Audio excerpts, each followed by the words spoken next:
പൗലോസ്ലീഹ എബ്രായർക്ക് എഴുതിയ ലേഖനം 2-ാം അധ്യായം 5 മുതൽ 9 വരെ തിരുവചനങ്ങൾ.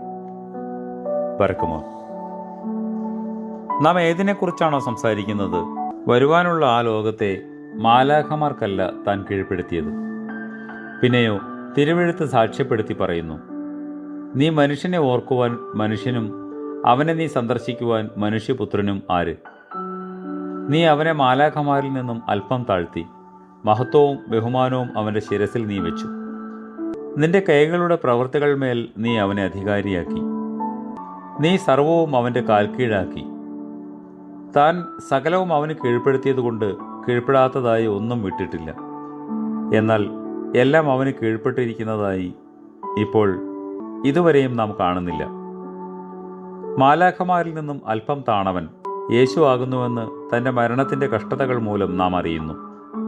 മഹത്വവും ബഹുമാനവും തൻ്റെ ശിരസിൽ വയ്ക്കപ്പെട്ടിരിക്കുന്നു. എന്തെന്നാൽ ദൈവം തൻ്റെ കൃപയാൽ എല്ലാവർക്കും വേണ്ടി മരണം ആസ്വദിച്ചു.